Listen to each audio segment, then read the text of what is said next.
엠마오는 예루살렘에서 좀 아랫지역에 있는 도시인데요. 예수님이 부활하신 날인데 이 사람들은 그걸 몰라요. 두 제자가. 아마 부부일 수도 있어요. 근데 아주 세상에서 가장 슬픈 이야기를 하면서 슬픔 속에 젖어서 가요. 내리막기는데도 그냥 맥이 빠져가지고. 예수님이 그들과 동행하시죠. 그리고 하나님의 말씀을 성경을 통해서 메시아의 구약으로부터 쫙 설명을 해주셨어요. 그리고 이제 그의 집에 도착했는데 그 행인은 계속 가시려고 그러는데 이제 그분들도 손님 대접을 잘했던 것 같아요. 늦은 밤도 늦었고 우리 집에 쉬어 가시라고 강권하니까 집에 들어갔는데, 여러분 집에 들어갈 때는 예수님이 손님이셨지만 집에 들어가면 주인이 되십니다. 그래서 음식이 차려가지고 음식을 먹으려고 축사를 하는데 꼭 선생님 예수님 같은 모습인데 그 사람들이 거기서 무엇을 봤을까요? 아마 손에 못자국을 봤을지도 몰라요. 그러면서 정신이 바짝 들고 보니까 그분은 사라졌어요. 그리고 그들이 밥 먹고 간 다음에 예루살렘으로 갔을까요? 아니에요. 밥도 먹지 않고 오르막길인데 힘껏 기쁜 소식을 가지고 그리스도가 살아나셨다! 그렇게 하면서 기쁜 소식을 전하면서 가는 내용에 관한 노래입니다. 이 감동적인 찬미를 불러주셔서 감사합니다. 하나님은 우리가 가장 실망하고 있는 상태에도 우리와 동행하십니다. 그리고 우리의 가장 기쁜 소식이 되십니다. 제가 성경 말씀을 연구를 하면서 어떤 기별이 중요할까? 이것도 우선순위가 있어요. 말씀은 다 중요하지만. 그래서 오늘 마지막 저녁 시간에 저로서는 가장 중요한 메시지를 선택해 가지고 왔는데 이게 지성소 기별입니다.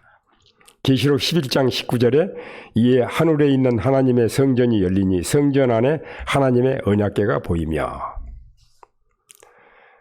이제 우리는 지구 역사의 마지막 부분에 살고 있습니다. 이 마지막 때 하나님께서 우리에게 주시는 마지막 초청의 기별, 이게 세천사의 기별인데 이 마지막 시대 백성들이 가지고 있는 독특한 특징이 있어요. 그게 뭐냐면요, 저는 성경을 연구하면서 당당하게 그렇게 붙이고 싶어요. 하늘 성소를 알고 있는 백성. 이 마지막 시대 하나님의 백성들이 특별한 백성들인데 왜 특별한가? 사람이 특별한 게 아니고 특별한 진리를 알고 있기 때문에 특별한 것입니다. 무엇이 특별할까요? 그것은 하늘 성소에 대한 진리예요. 예수님이 지금 19세기 중엽에 이 땅으로 내려오시지 않고 하늘 성소에서 지성소로 들어가시다는 거예요. 지성소에서 못자국 난 손을 펼치시고 우리 이름을 부르시면서 나의 피 이렇게 하시면서 중보 기도를 하고 계세요. 그 중보 사업이 마치시고 나오시면 7재앙이 내리고 곧 이어서 예수님이 재림이 임합니다. 우리는 예수님께서 지성소 봉사를 막 마치려고 하는 그런 시대에 살고 있습니다. 연세가 높으신 분들도 살아서 예수님을 영접할 희망을 가지시기 바랍니다. 그게 가능합니다. 그렇게 해서 하늘 성소에 대한 이해를 갖게 되면은 조사 심판에 대해서, 즉 재림전 심판이라고 그러죠. 그리고 1844년 대재림운동 당시에 대실망을 했잖아요. 그 실망의 이유도 알게 되고요.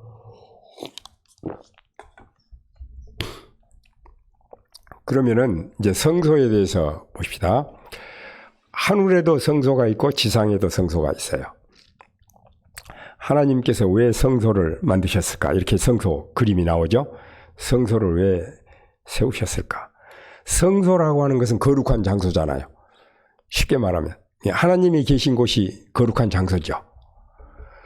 여기 이스라엘 백성들이 애굽에서 나올 때 장정만 60만 명, 한 가정에 아내와 아이들 둘, 4명씩 하면 240만 명이 이동하고 있어요.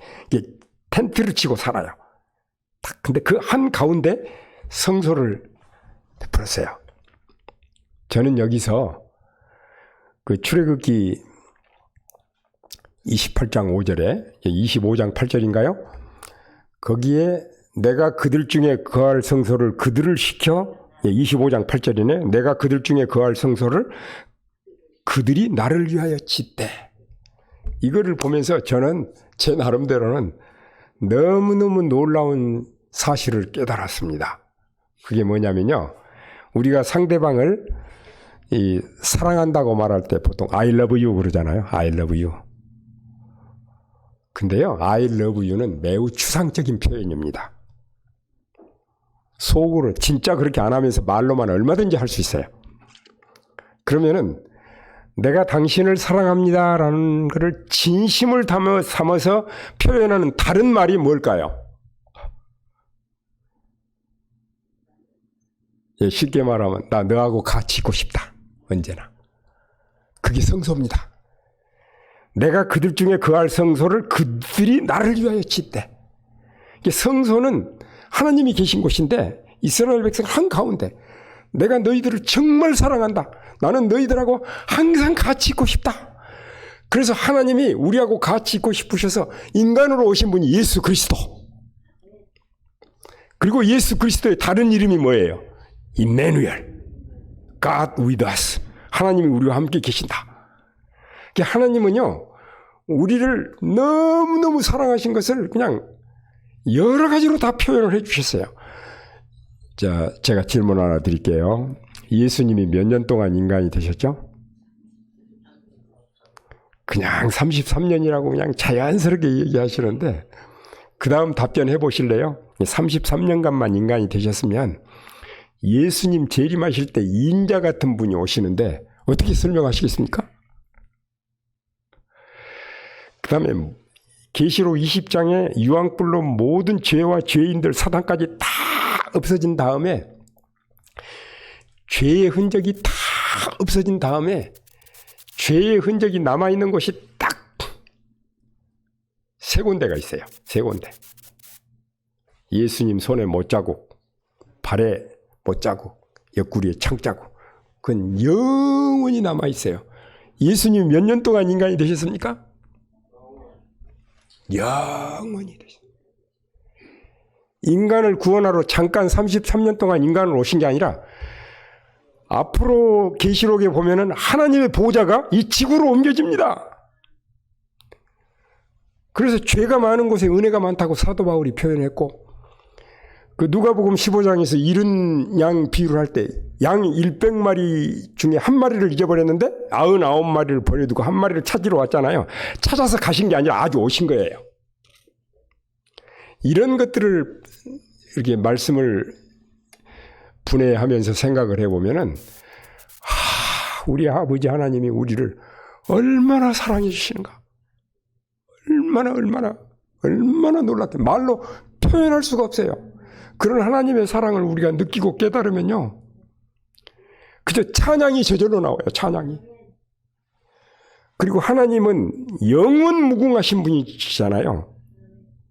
하나님이 내 마음에 들어오시면 그 영생도 들어온다니까요. 하나님을 믿는 사람은 안 죽어요.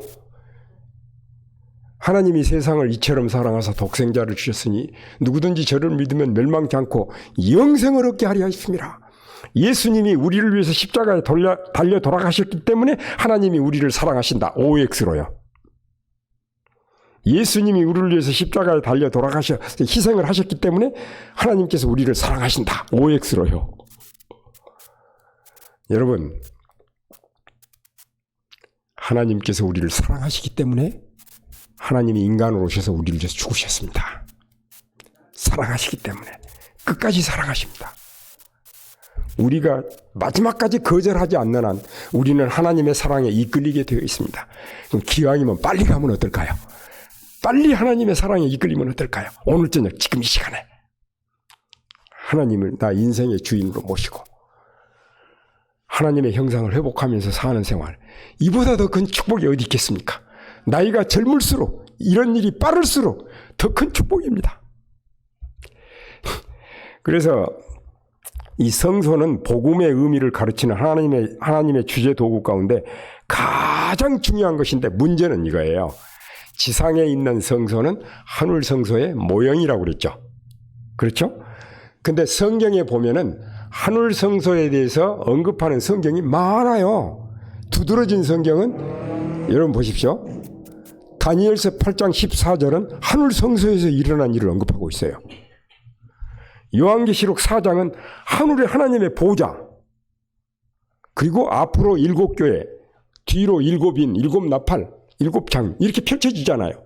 히브리서에 하늘 성소에 대한 언급을 여러 번 합니다. 히브리서 10장 19절 20절 보시면 우리가 예수의 피를 힘입어 성소에 들어갈 담력을 얻었나니 그 길은 우리를 위하여 휘장 가운데로 열어놓으신 새로운 삶의 길이요. 계시록 11장 19절에 하늘에 있는 하나님의 성전이 열리니, 계시록 15장 5절은 하늘의 증거 장막의 성전이 열리며, 똑같은 내용인데요. 11장 19절은 예수님이 지성소 봉사를 하시기 위해서 들어가시기 위해서 열린 것이고, 15장 5절은 마치시고 나오시기 위해서 열리는 거예요. 계시록에 그렇게 돼 있어요. 그러니까 예수님이 하늘 지성소 봉사 사업을 시작을 하시면서 이 세계는 완전히 달라졌어요. 올드 월드하고 뉴 월드로. 그래서 1844년 이전에는 예수님이 하늘로 승천하신 다음에 성소에서 봉사를 하셨어요. 그러다가 1844년에는 지성소 봉사로 들어가세요. 우리의 희망은 십자가예요.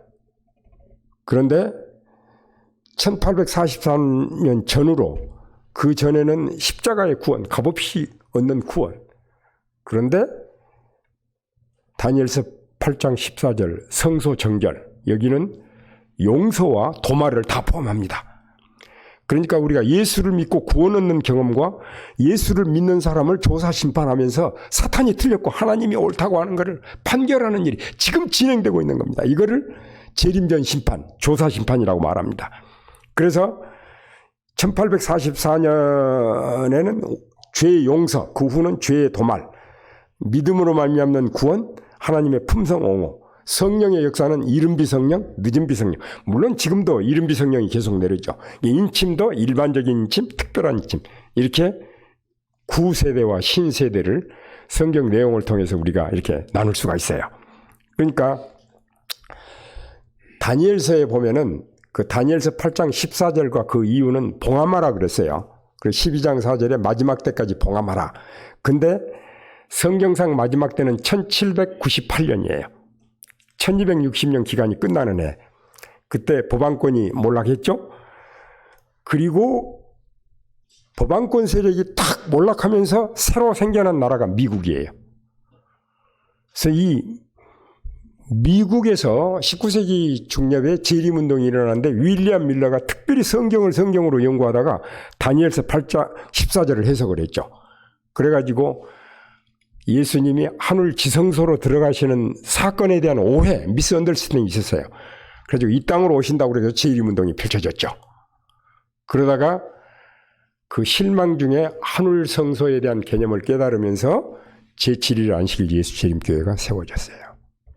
우리가 하나님의 마지막 백성으로 라오디게아 교회에 속한 하나님의 마지막 백성으로 이 하늘 성소에 대해서 충분히 이해를 못한다면 정말 안타까운 일이에요. 그리고 이거를 깨닫게 되면요, 너무 놀랍습니다. 제가 여기 이제 자세한 설명을 드릴 수가 없이 넘어가야 되겠습니다. 2300주야 예언의 중심에 십자가가 세워져 있어요. 그리고 2300주야 예언 가운데 2300주야까지니 그때의 성소가 정결케 함을 입으리라 그랬잖아요. 이거는 히브리 원어로는 니스다크라는 용어를 썼어요. 사다크의 수동형인데 히브리는 ni, 니자가 들어가면 수동형이 돼요. 우리 영어 같으면 비동사죠. 그러니까 사다크는 justify 그런 단어인데 니스다크 하면 be justified. 근데 또 하나가 또 있어요. be vindicated. 그래서 우리가 죄에서 용서받고 구원 얻는 것도 포함하고 구원받은 사람들의 생애가 공개되면서 십자가의 효력이 그들에게 적용할 때 어떤 변화가 일어나는 것을 보여주면서 사탄이 틀렸고 하나님이 옳다라는 것을 하는 게 하나님의 율법과 품성에 대한 빈디케이션, 옹호. 그게 도말의 의미입니다. 조사 심판은 하나님의 백성들이 구원 얻을 건가 안 얻을 건가 그걸 결정하는 게 아니에요. 우리의 구원은 갈바리 십자가에서 끝났어요. 십자가를 받아들인 사람은 구원을 얻었어요. 우리 안에 예수님이 계시면 구원받은 사람이에요. 다시 예수님을 거역하고 떠나면 또 타락하죠. 그런데 지금 재림전 조사 심판은 구원받은 사람, 이게 성소를 정결케 하는 거기 때문에 예수를 안 믿는 사람은 이 조사 심판 대상에 들지도 않아요. 예수님을 믿고 구원 얻은 사람들의 생애를 폭로함으로 우주의 거민들에게 하나님이 옳고 사단이 틀렸다라는 걸 확인시켜 주는 거고, 천년기 동안에는 우리가 악인들을 심판하죠. 사단과. 우리가 사단과 악인들을 조사 심판하면서 하나님이 옳고 사단이 틀렸다는 걸 보게 되고, 마침내 천년기 후에는 악인들이 다 살아나죠. 악인들은 이미 회개할 기회도 없고 멸망받을 건데 왜 또 살립니까? 벌써 2번 죽은 사람도 있는데 그때 살아나서 3번째 죽는 거예요? 그를 찌른 자들도 볼 것이요. 예수님 재림 때 그랬잖아요. 특별부활에 일어나서. 그럼 여러분 보십시오. 왜 악인들이 회개할 기회도 없고 구원의 희망도 없는데 최후의 이 둘째 부활에 왜 일어납니까? 하나님께서는 죄를 미워하시지만 죄인을 사랑하십니다. 끝까지 죄를 고집하는 사람들을 죄를 박멸할 때 그들에게도 하나님이 옳고 사단이 틀렸다라는 걸 깨달을 수 있는 기회를 주신 거예요. 그게 마지막 조사 심판입니다. 그래서 이 세상에 천사로부터 타락하지 않은 거민들, 사탄, 악인들, 의인들, 이 세상과 우주에 존재하는 모든 지성적인 존재들이 하나님이 옳고 사단이 틀렸다라는 걸 깨달을 때 하나님께서 죄를 멸하시고, 그때까지 죄를 고집하는 사람들이 죄와 함께 멸하고 더 이상 죄가 없는 새 하늘과 새 땅이 재창조되는 것입니다. 저는 이런 깨달음을 가지면서 성경은 얼마나 우리 구원받은 사람들에 대해서 명확하고 확실하고 분명하고 우리에게 진정한 희망을 주는가를 깨닫게 되었습니다. 그러니까 이게 바로 하늘 성소에 대한 개념을 이해할 때 가지는 거예요. 이게 제가 이제 자세한 설명을 다 드릴 수가 없어요. 그러면은 지성소 봉사 시작과 관련된 사업, 그 부분으로 좀 넘어가 주세요. 지성소 봉사 시작과 관련된 사업. 이제 19세기 중엽에 대실망이 있었잖아요. 자, 거기에 십계명을 지키는 백성들이 나타나고 제7일 안식일이 회복이 돼요. 종교개혁 이후로 300년이 지났지만 안식일은 지키지 않았어요. 19세기 중엽 후에 안식일을 지키고 그 다음에 인치는 사업이 시작이 됐어요. 그리고 14만 4천이 상징적으로 형성이 되고 그 다음에 재림전 심판이 시작이 됐어요. 재림전 심판은 예수님의 지성소 봉사를 말하는 거예요. 그 다음에 늦은비 운동이 시작이 됐고 엘리야의 출현, 엘리야는 세천사의 기별을 전하는 하나님의 백성들을 엘리야라고 그래요. 엘리야가 침례 요한으로 예수님의 초림을 준비하러 왔잖아요. 예수님 재림 전에 예수님의 재림을 알리는 기별자들, 세천사의 기별을 천사와 같은 능력으로 기별을 전하는 사람이 엘리야예요.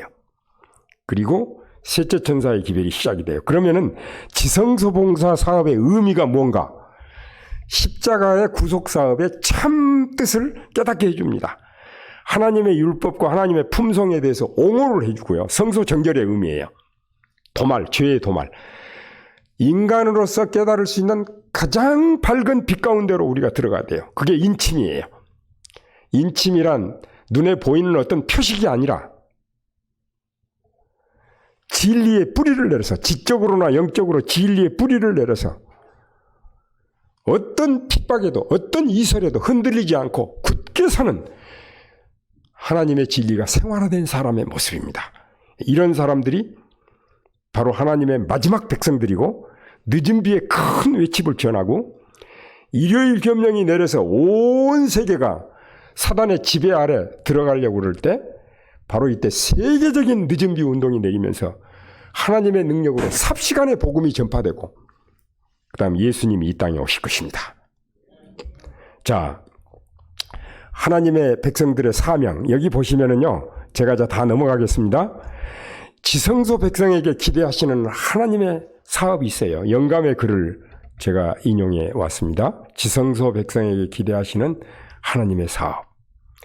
구원하시는 복음 진리를 사람들 앞에 세우는 일에 성취되어야 될 큰 사업이 있다. 이 사업은 보십시오. 셋째 천사의 기별이 어떤 일을 하는가? 부도덕한 부패의 조류를 저지시키기 위하여 하나님께서 임명하신 방법들이다. 이것은 사람에게 하나님의 도덕적 형상을 회복하는 당신의 방법들이다. 이것은 우주적 혼란을 위한 하나님의 치료제이다. 사탄이 코로나 바이러스를 변종시키고 막 퍼뜨리고 사람들을 공포의 도가니로 넣고 있는데 하나님은 이것을 치료하는 일을 하고 계세요. 그리고 이것은 사람들을 함께 연합시키는 능력을 가지고 있다. 이 진리를 전하는 것은 셋째 천사의 사업이다 그랬어요.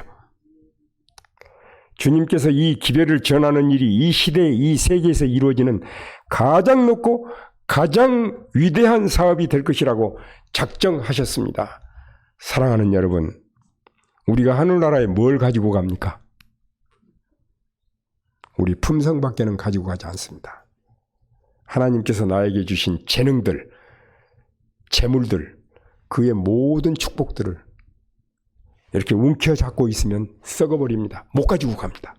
아직 기회가 있을 때 영혼을 구원하는 일에 하나님의 영광을 위해서 우선순위에 대한 분명한 개념을 가지고 지혜롭게 잘 활용하셔서 예수님 재림하실 때 수많은 영혼들이 하나님 앞에 서도록 해야 되겠습니다. 그럼 지성소 백성이란 뭐냐면요, 이게 제 나름대로 정의를 만들어 봤어요. 신앙 체험에 있어서 예수님을 따라 지성소에 들어가는 자들이며 진리의 이해, 세계 복음화 사업, 안식일 개혁, 교육 개혁, 건강 개혁, 품성 변화 등에 있어서 가장 높은 이상을 오직 믿음으로 실현하는 자들, 이게 셋째 천사의 기별이고 셋째 천사의 기별을 전하는 사람들입니다. 이 사람들은 하나님을 아는 기쁨과 행복이 충만한 사람입니다. 제가 이 저녁 예언 시간에 총 주제가 하나님을 아는 기쁨과 행복, 이래서 그 제목을 택했습니다. 이 세상에서 가장 행복한 사람은 하나님이 나와 함께 계신다는 신앙적인 신념을 가지고 사는 사람들입니다. 그래서 이게 하나님의 백성 이름, 생활, 경험, 하나님의 계명을 지키고 예수 믿음을 간직하고 예수의 증거를 가진 자들, 예수를 믿는 일에, 계명을 순종하는 일에 오래 참는 사람들, 이게 하나님의 백성입니다. 그리고 하나님을 가장 잘 알 수 있는 가장 좋은 주제, 사건, 실물은 십자가입니다. 하나님의 사랑이 극대화되고 죄의 흉악성과 필연적인 결과들이 나타나고 율법의 신성성과 불변성이 거기 제시되고 또 예수님을 믿는 믿음으로 영생의 길이 열리고 또 놀라운 은혜와 무서운 심판이 같이 흐르고 믿음과 순종의 진정한 의미를 보여주고 조사심판의 참된 뜻을 보여주고 안식일의 참된 의미를 보여주고 인생의 놀라운 전환점을 만들어주는 게 십자가입니다.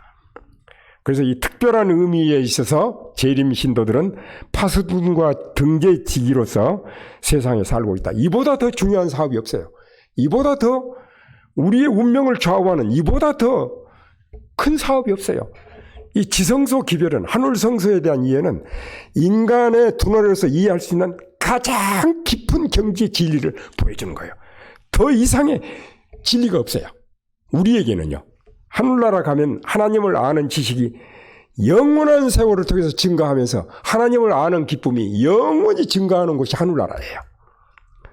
그래서 지성소 백성은 가장 밝은 진리빛 가운데로 살게 하고요. 이 기별을 깨달으면 개혁과 부흥이 일어나게 되고 예수 그리스도의 품성을 온전히 반영하게 되고, 제가 다 이제 넘어가고요. 마지막 두 커트만 보겠습니다. 이렇게 놀라운 축복을 놓친다면 이보다 더 큰 손실은 없습니다. 여러분, 이 기별대로 살지 않는다면 우리 자신을 속이는 자가 될 것입니다. 이 기별을 전하지 않는다면 우리는 세계를 속이는 자가 될 것입니다. 운명의 운동, 운명의 선택이 우리 앞에 놓여 있습니다. 오늘 지금 이 시간 저는 겸허한 마음으로, 진실한 마음으로 호소합니다. 결정적으로 하나님 앞에 돌아갑시다. 부흥의 길이 곧 살아남는 길입니다. 이 부흥이 여기서 일어나지 않는다면 어디서 일어나겠습니까? 지금이 아니라면 언제 이겠습니까? 여러분이 아니라면 누구 이겠습니까? 일어나 머리를 들라 너희 구속이 가까웠느니라. 사랑하는 여러분, 지금 하나님께로 돌아갑시다. 기도하겠습니다. 아버지 하나님, 오늘도 축복의 말씀 주셔서 감사합니다.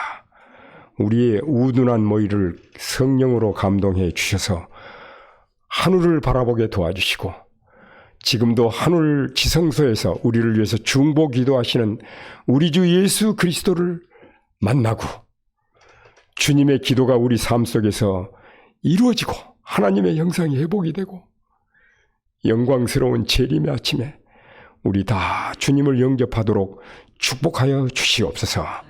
예수님의 귀한 이름으로 간절히 기도드립니다. 아멘.